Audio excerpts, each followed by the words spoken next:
Allez, les Wendell, on se dépêche. L'heure des vacances est arrivée. Et on est déjà en bas de la première page du planning. Ah, désolé, mais je suis harcelée par des insupportables démarcheurs téléphoniques. Je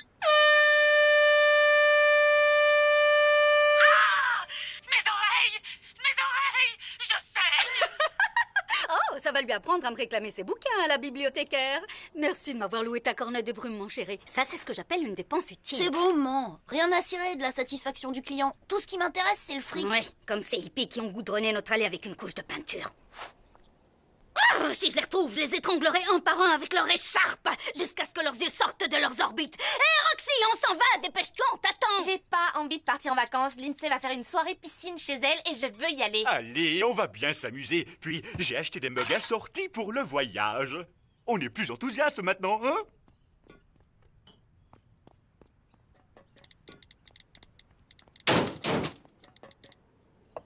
Et en voilà un pour toi, Sheila. Norman, pourquoi est-ce que tu as pris un mug en plus? Ben dis donc, ça c'est du bon jus de viande. Vernon, je suis si contente que tu te joignes à nous. Comment partir en vacances sans emmener le cousin de Norman qui m'a tripoté les fesses à l'enterrement de tante Carole? Moi, je trouve que tu t'en es bien tiré comparé à Carole. Et une femme d'une grande beauté, de son vivant et dans la mort. Je connais le moyen idéal de changer de sujet. On allume la radio et on se détend. Accrochez-vous, on va s'éclater comme des fous.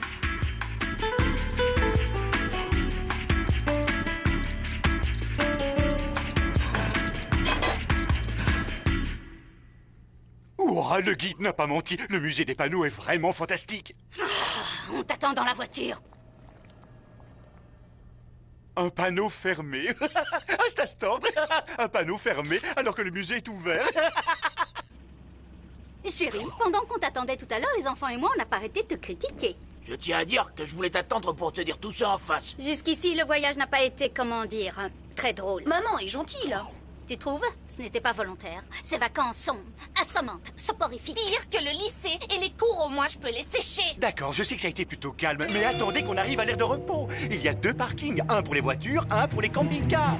Mais on a une caravane, alors où va-t-on se garer? Faut appeler les experts. On a une énigme à élucider. Oh, attention!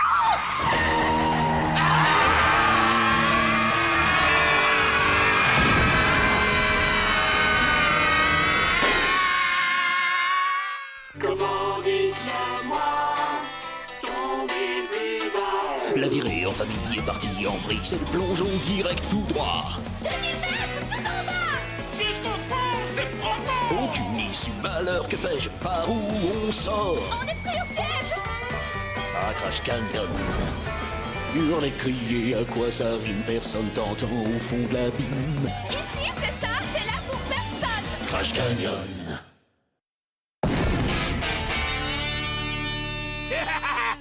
Tu es un as du volant, Norman. Même pas capable de prendre un virage. Entre nous, il y a des minorités ethniques qui conduisent mieux que toi. Je ne suis pas le seul responsable. Vous m'avez déconcentré à force de râler. Et la pesanteur y est aussi pour quelque chose. Les lois de la physique ne sont pas tendres avec moi. Oh non, mon polo! Ah non, ma tête! On va donc dire qu'on est tous responsables de l'accident et qu'on se pardonne mutuellement. Maintenant, le tout est de savoir où on est. Bon, j'avoue que je ne sais pas du tout où on est, mais peu importe. On est ensemble et on est en vie. Je préférerais être morte et loin de vous. J'ai pas de réseau ici. Nom d'un chien, c'est quoi?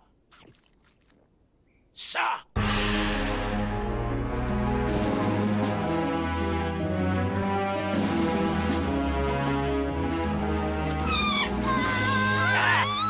Aucune raison d'avoir peur, civil. Le soldat Lippi est très laid, mais inoffensif. Je vous mets en garde. Je ne suis rien de tout ça. Colonel Colton Steele. Le singe et moi, on s'est écrasés ici il y a des années à notre retour de l'espace. Avec une navette de la NASA. Vous avez raison d'être impressionné. Il y a des années? Et vous êtes toujours là? Pourquoi vous n'êtes pas parti? Nous sommes dans un canyon, ou cratère terrestre comme il en sera fait mention dans mon rapport. Il fait 4 km de haut, il est impossible d'en sortir. En résumé, vous êtes piégé ici. Piégé ici? Comme dans un piège, on est coincé pour toujours? Oui, et affirmatif. C'est oui, en jargon d'astronaute. Je déteste être prise au piège. C'est pour ça que je ne prends pas l'ascenseur et que je n'ouvre pas aux témoins de Jéhovah. Je veux partir tout de suite! Comme nous tous, nous avons déjà envisagé et testé toutes les solutions possibles pour s'échapper, mais elles ont toutes échoué. Parfois dans la tragédie, malgré un certain côté comique. Par catapulte. Nous? Vous êtes combien à être coincés ici? 25. 12 en langage martien. Bonjour, je m'appelle Sarah. Je suis une sorte de déléguée de classe ici. Hein? Je m'occupe d'organiser des fêtes de bienvenue aux nouveaux arrivants en attendant qu'ils se remettent du crash. Mais vous quatre, vous êtes déjà sur pied.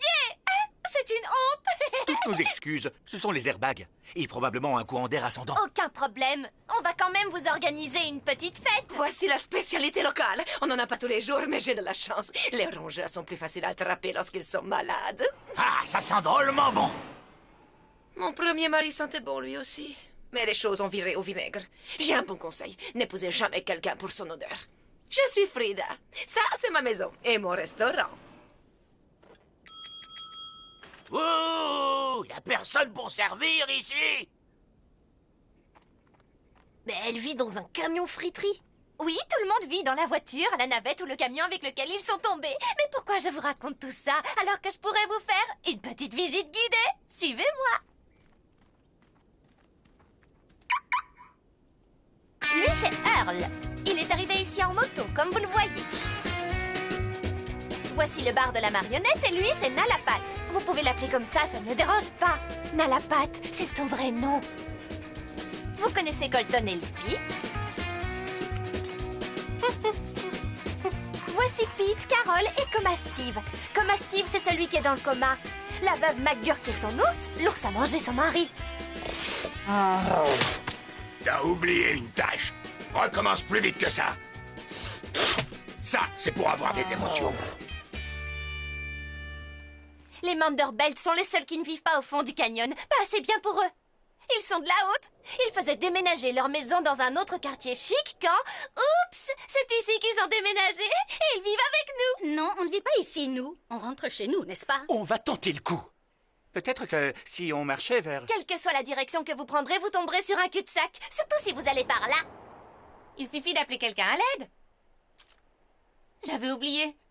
Pourquoi est-ce que je suis venue au monde? Je suis pour l'avortement. Bon, merci pour la visite, c'était gentil à vous. Tenez, allez vous acheter une portion de frites. Oh, une dernière chose. Il y a quelques années, ce camion s'est écrasé ici et Monsieur Manderbelt a décidé que les tis de golf nous serviraient de monnaie. Alors, votre argent ne vaut rien du tout dans le canyon. Mon argent ne vaut rien? Mais l'argent, c'est génial. C'est merveilleux. C'est un trésor. C'est mon trésor. C'est mon précieux. Calme-toi, chérie, ne l'écoute pas. C'est une folle dégénérée qui vit dans un grand trou dans le sol. Comme Saddam Hussein. Regarde comment il a fini. Ah! Sid Button! Vous êtes Sid Button? Norman, c'est Sid Button. Sa chanson Je veux buter l'arc-en-ciel était un tube dans les années 80 avant qu'il ne disparaisse pendant un voyage en avion. Oh, c'est bizarre. Il est arrivé le même truc à un type que je connais, moi. Oh, vous voulez que je vous chante la chanson? Ouais, moi et ma bouche, on pourrait chanter pour vous. Ah, oui. Bien sûr que oui. 1, 2, 3, 4. S'il pleut au soleil, ça fait un arc-en-ciel. Il croit qu'il est grandiose, je veux l'envoyer sur les roses. Je veux buter l'arc-en-ciel, je veux buter l'arc-en-ciel. Duel mortel, duel mortel.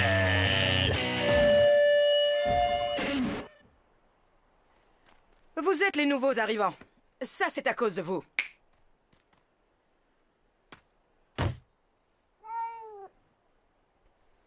Ce n'est pas comme ça que les chats fonctionnent. Vous l'avez cassé. Ces pattes sont inutilisables. À cause de ça. Vous avez notre plaque. Elle a dû tomber quand on s'est écrasé.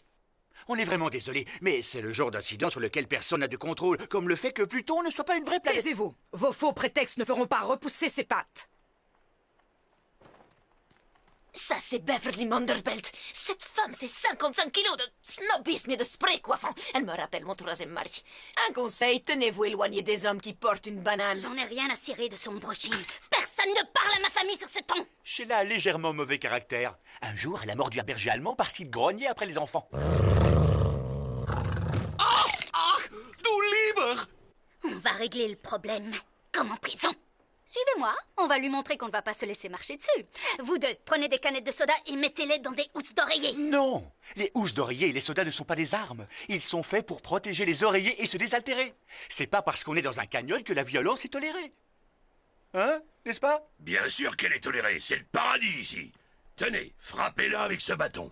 Il m'a toujours été très utile. Oh, merci beaucoup, vous êtes adorable. Je nettoierai bien le sang avant de vous le rendre. Merci beaucoup, madame. C'est très aimable à vous. Attends, Sheila! Sheila, ne fais pas ça. La violence ne résout rien, sauf les guerres. Les matchs de boxe. Les manifestations. Oh! Ça y est! Je sais comment on va sortir d'ici. C'est vrai. Parfaitement. Dans Sale Canyon, on rentre chez nous. Norman Wendell, tu es le meilleur.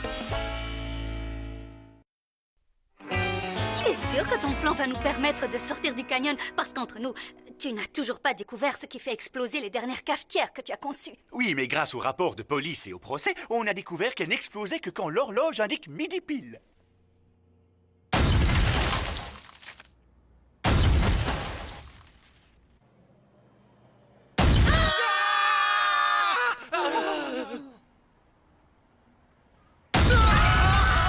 Et comme disent les ingénieurs, un problème identifié est un problème résolu à moitié. En fait, c'est résolu au 3/7e, mais j'y arrondis, c'est plus accrocheur. Je suis bon en slogan. Dites-moi, on part quand, du coup, tout de suite? C'est bon pour moi. Bientôt, je n'ai qu'un plan pour l'instant. Je passe à la construction. Allez, les enfants, votre père est occupé, alors allez regarder la télévision. Écoutez de la... Jouez à la console de... Ah, débrouillez-vous. Ah, les ambulanciers ont pas fermé l'ambulance à clé. Faut jamais faire confiance aux voisins.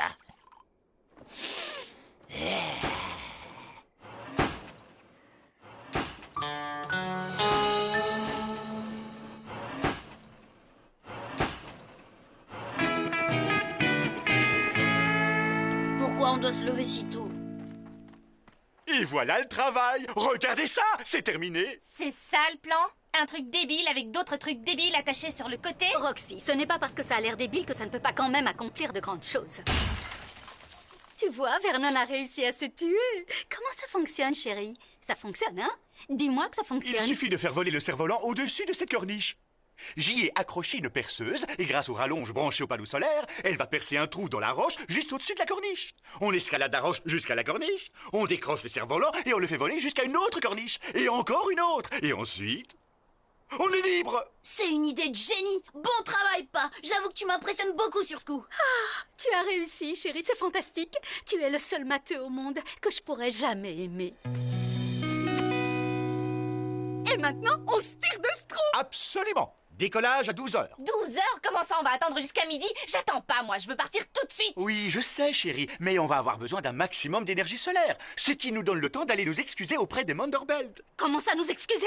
Tu as oublié ce que cette femme a osé dire? Si ces mots étaient des balles et le ton de sa voix un fusil, on serait morts, toi et moi. Sheila, tu sais aussi bien que moi qu'on doit lui présenter des excuses. On a amoché son chat. Ah, d'accord. Mais j'espère qu'on sera attaqué par des loups en chemin. Il faut que je me défoule sur quelque chose. C'est tout le mal que je nous souhaite.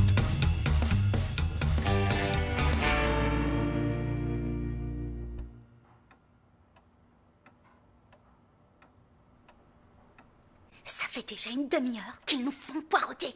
Je le sais parce que j'ai compté jusqu'à 10 dans ma tête 1800 fois. Salut, mon bonhomme. Qui es-tu? Je suis Aston et pas toi. Ça, c'est d'une irréfutable logique. Excellent raisonnement. Vous avez rencontré Aston. Nous avons aussi un fils plus âgé, Royce. N'est-il pas superbe? Le fantasme de toutes les femmes. Croyez-moi, si j'avais 10 ans de moins et que je n'étais pas sa mère...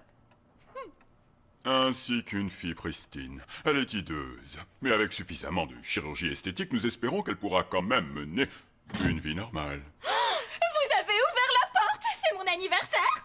La laideur est une terrible et cruelle malédiction. Vous affichez la vôtre avec tant de courage. Ça y est, je sens la colère qui monte. Pouvez-vous me dire où se trouvent les toilettes? Je crois que j'ai besoin d'aller me rafraîchir un peu. Si vous y tenez. Mais surtout, ne prenez rien. Nous ferons un contrôle. Ah, je peux pas attendre jusqu'à midi. Si je m'en vais d'ici tout de suite et que je fais du stop, j'arriverai à temps à la soirée piscine de l'INSEE. Oh, peut-être même que toutes les filles auront déjà les cheveux mouillés et moi j'aurai l'air superbe à côté d'elles. Mais je ne vais quand même pas abandonner ma famille. Oh, c'est pas grave, je vais leur laisser un petit mot. Y a rien pour écrire, ils comprendront.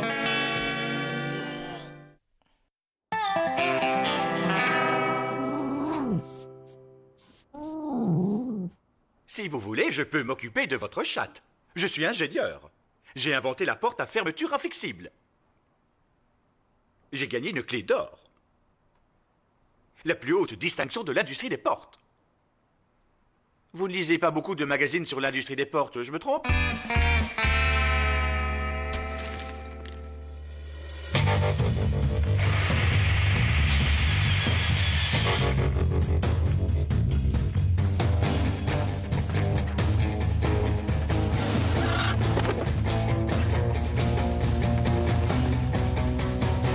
Yes! En route vers la liberté! Non, c'est pas possible. J'ai du réseau. Et une tonne de textos. C'est vrai que les gens beaux ont plus de chance. Ne m'abandonne plus jamais, mon amour. Me revoilà. Ne t'inquiète pas, je n'ai rien trouvé qui vaille la peine d'être volé. J'avais raison. L'argent n'achète pas le bon goût. Félicitations, chérie. Tu as réussi à te contrôler et en plus tu es douée en déco. C'est bon, ça devrait marcher.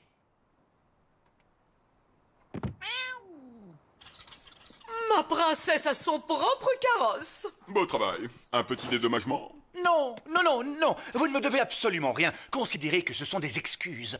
On veut que nos relations soient amicales. Dans ce cas, nous rejetterons la faute de cet incident malencontreux sur Bjorn. Espèce de Norvégien répugnant. Vous en connaissez, vous, les Norvégiens pas répugnants? C'était mon cousin. Il est un peu grossier parfois. Ça pourrait aller s'il avait la politesse de mourir. Aucune importance. L'incident est clos. Tout cela appartient au passé. Ma chère, si vous désirez voler quelque chose, faites donc. Mais que ce soit petit. Il y a un élève de terminale à la soirée et il a amené quelqu'un. Oh zut, c'est une fille. Mais en fait, c'est juste une copine, c'est pas sa copine.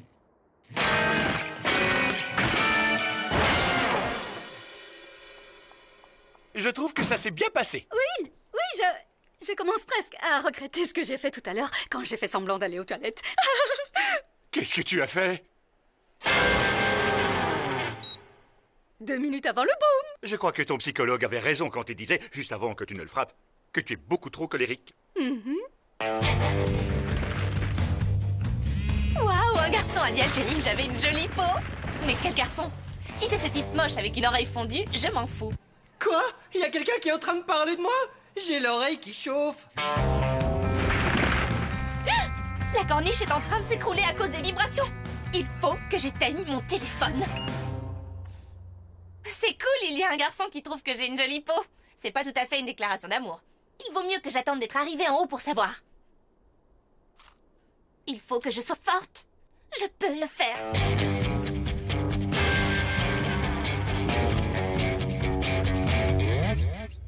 Si elle croit pouvoir s'échapper, elle est vraiment dingue. Il faut qu'on aille prévenir ses parents avant qu'elle tombe et qu'elle se tue. Ça sera moins facile de leur dire une fois qu'elle sera par terre. Bouge de là, blondinette, tu me caches la vue.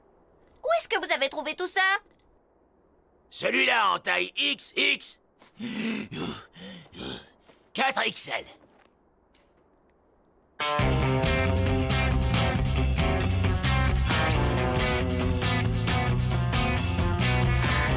Ah, 4XL mes fesses. Il faut que je le sache. C'est plus fort que moi.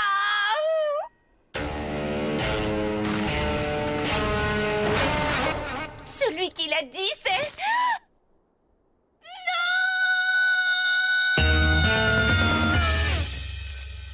Ça y est, j'ai enfin la solution. Si je tire sur le fil rouge, on est sauvé. Si je tire sur le fil bleu, on fait boum!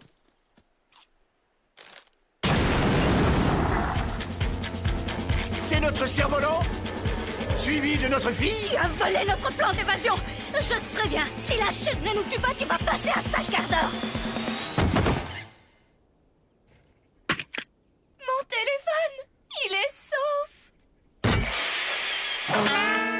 Il est 12h01. Et le gagnant du pari sur l'heure de la chute est... Sarah! Oh, tu as gagné, toi aussi. Tu seras l'invité d'honneur de ma fête des perdants.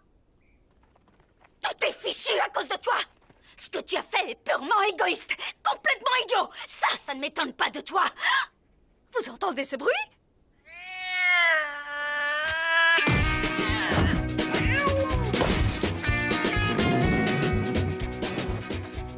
Bon ben, on dirait que nos vacances vont durer plus longtemps que prévu. Tant mieux. Puis on a déjà fait bonne impression sur les nouveaux voisins. Cet endroit est naze. Super naze. Oh, c'est pas si mal, je trouve. Je m'en suis déjà mis plein les poches.